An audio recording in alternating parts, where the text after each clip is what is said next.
This is Jackie, and I'm here with the guys of Sleep On It. We're outside of Baltimore Soundstage. Hello. Hello again. It's always good to see you guys. Earlier this month, you released your full-length debut, Overexposed. Congratulations. Describe this. It happened. It happened. We talked about it, and then it happened. Yeah. Describe the songwriting process for you guys with this album. Well, I think generally, like, me or Zach will come to, is there hair on there? Yeah, catch that now before we do the whole interview with the hair on the microphone. It'll be so distracting. That's why I did it immediately. I was just like... Yeah. Good call. We, so generally, like, Zach or I will come up with an idea and sort of, like, demo it, and then we'll bring it to the band, and then we'll jam it, and then everyone will kind of, it's a very collective effort at practice. We still practice in the basement, and that's where we do, like, a lot of our writing. So that's kind of, like, the general process. Like, obviously, like, each song kind of varies a little bit, but it's, I think having collaborative input and effort from everyone in the band has kind of helped define our sound. And speaking of that sound, how has it evolved from Everything All at Once? Whoa! Yeah. Whoa! Taking it back. Look out, folks. Doing your research. All right, cool. I'll take that. It's still the same foundation. I think when TJ and I like started playing in the band and writing the songs, so the dynamic of writing has changed since Zach joined the band. Back in the old days, I guess when we were doing Everything All at Once, it was like more me and TJ, and then John kind of just sang the melodies and wrote some of the lyrics.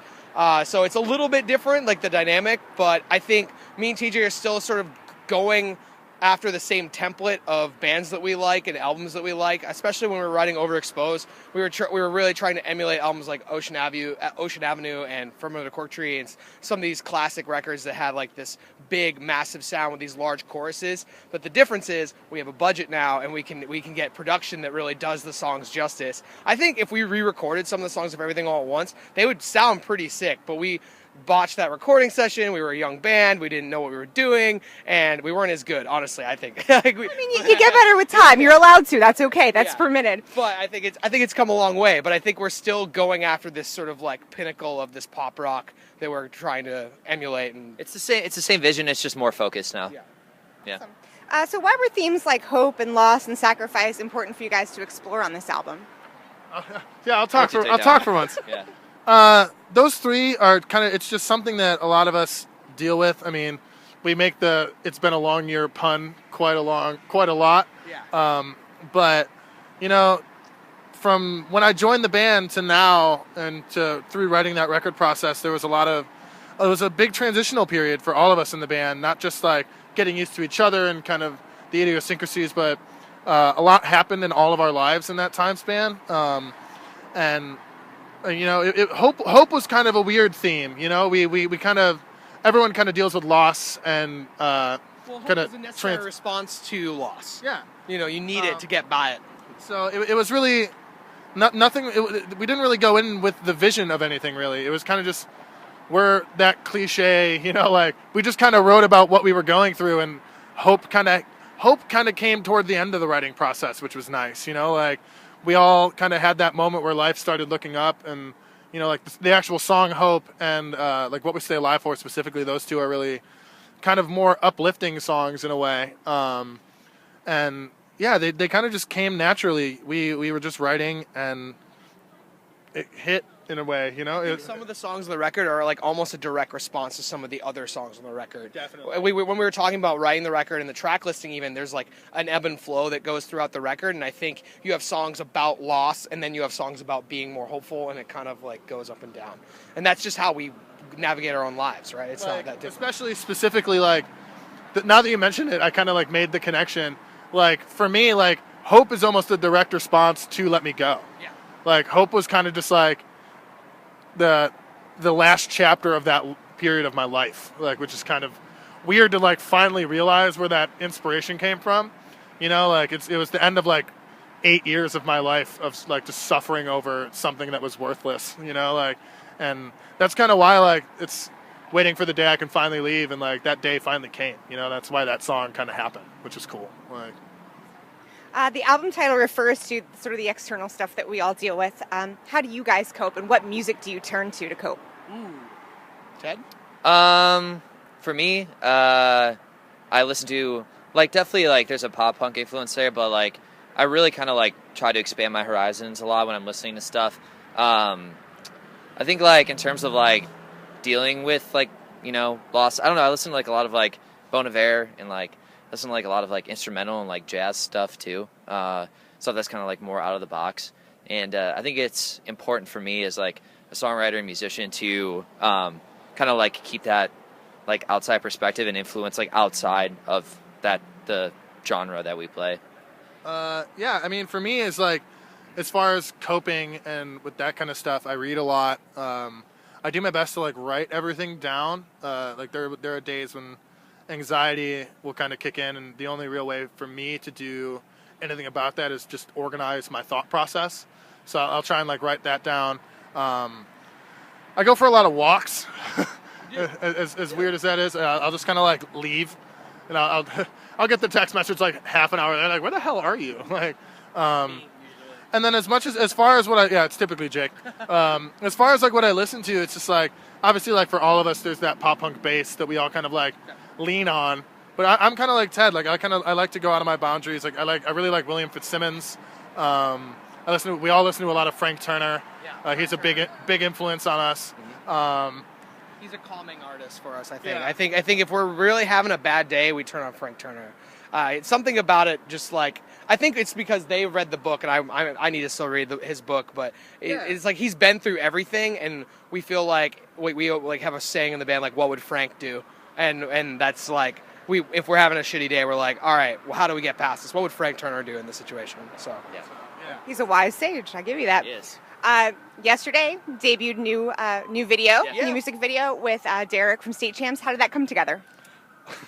Holy crap! Woo! It's a complicated question. Well, the fireworks video is like this concept that AJ, our bass players, had for like literally years. Forever. And he's been pushing it on us, and we were like, we don't have the budget, we don't have the song, it doesn't make any sense, we gotta wait and save it. And finally, when we were doing this album, we got our budgets for music videos and stuff from EVR, and we did the fireworks song, we recorded it with Derek, and Derek had the guest part. We're like, maybe this is the video, maybe we can go over the top with this and have this crazy spoof of a 1970s cult film music video, maybe pull it off, maybe. Well, it also made sense with like the plot of the movie, like we have Derek, this big massive singer in the pop punk scene, to replace like our friend Dom, who dies by egg in the music video. And his part was at the end of the song. Like there was a way to tie in the whole plot of the movie to the video, and we actually got a budget to make it not suck, and make it look pretty decent. So lots of extra people. We did a call out for every as many Chicago local bands as possible, fans, friends, and we needed tons of extras. Costumes, special patches, baseball uniforms, like all this crazy stuff that we needed to pull this video off that 2 years ago probably wouldn't have happened. So I'm glad we waited to now to try it, and I think it came out pretty cool. It was the video that was never done filming. It was like we were all like, all right, that's a wrap, and then 2 weeks later our director would hit something like, yo guys, we got to film this one little scene that we forgot to film last time, and then another 2 weeks would go by and we go, hey guys, we got to redo this one scene we filmed, but it sucks, so we got to do it again. It was 9 locations, many shots. I remember the actual wrap, because we did the credit scene last, where we're just walking on the beach. It was 38 degrees. We were on the beach. It was Halloween. It was in the 20s. And we were all in our winter coats. And then for that shot, we had to get down into our t-shirts or whatever. It was literally like, all right, drop and run, let's go. Well, we shot the first scene in early August, so it was almost 3 months between when we started and we wrapped it, and then it came out, just a couple days ago. So it was it felt like it was never gonna come out. It felt like it was never over. But we're just glad it's out. We got people that seem to like it. They get it, or if they don't get it, they're looking up the movie and the source material, and I think it's cool. It looked like it was fun. I'm glad it eventually wrapped. That's always good. Yeah, it's really funny. A lot of people ask me why I'm always running. I don't know. I want to stop. So what role do you see music videos playing in 2017 and 18? That's not a question I need to answer. Okay. I got it. I personally think they're still very important.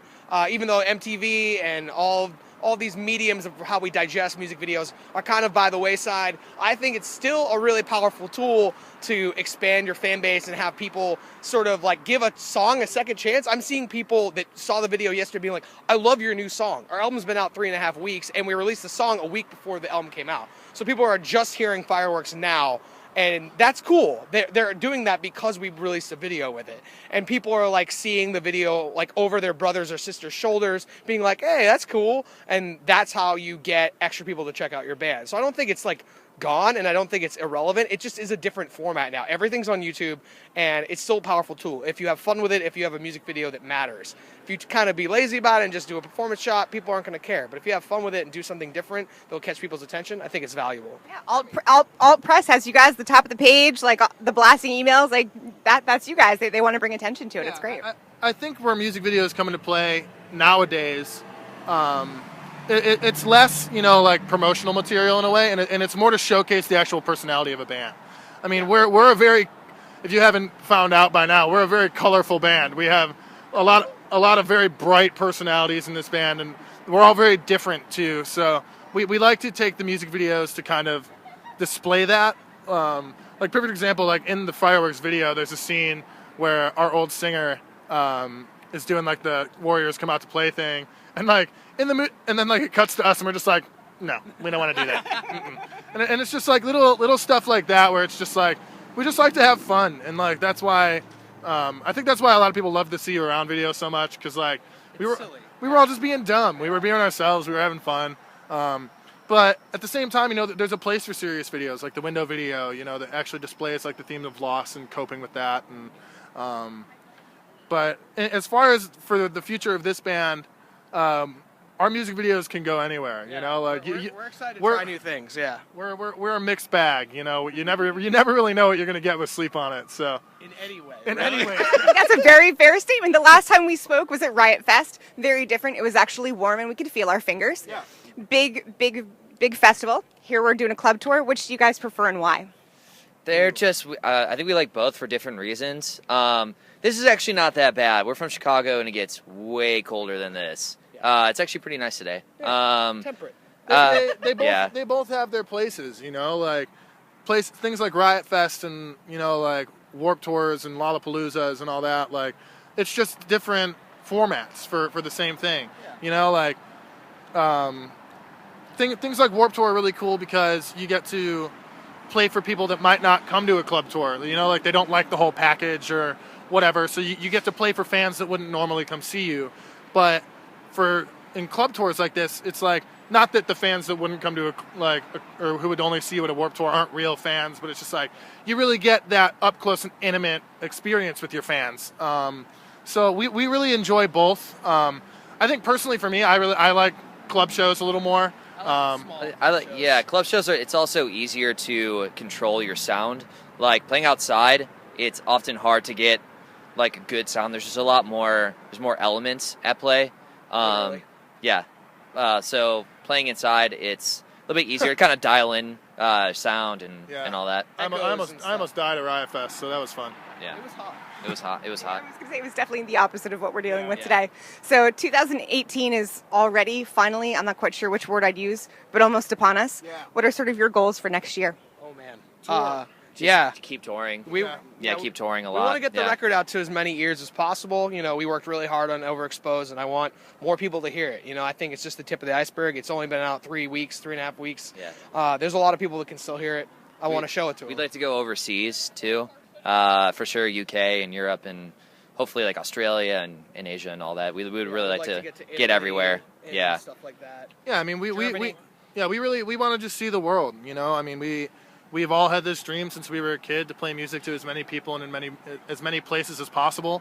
So 2018 is the year of exploration for our band. We want to see more countries. We want to see more fans. We just want to do as much as we possibly can. We want to see our fan base grow and meet as many people as we can. It's something we kind of pride ourselves on, that we, after shows, will stick around as long as we need to, go outside after when they kick us out of the venue to just meet as many of the fans as we can, because without them, we don't get to do this every day. Yeah. So it's just going to be a year of growth, as every year so far has been. So yeah, I mean, we're just gonna keep on playing music as long as we can. Excited to play some new songs. Like this tour, we didn't really prep this many songs because we knew we had a 25-minute set. So we're like, all right, we gotta play some old ones, we gotta play some new ones. So I'm excited for whatever tours we do in the spring and the summer. Try and play some of these new songs off Overexposed that people have been really excited about. Can't wait to play some of them live, see how their crowds react. I'm really excited to do that. Well, check out much more from Sleep On It. Be sure to grab Overexposed out right now on Equal Vision Records. This is Jackie. Thanks to Chorus FM.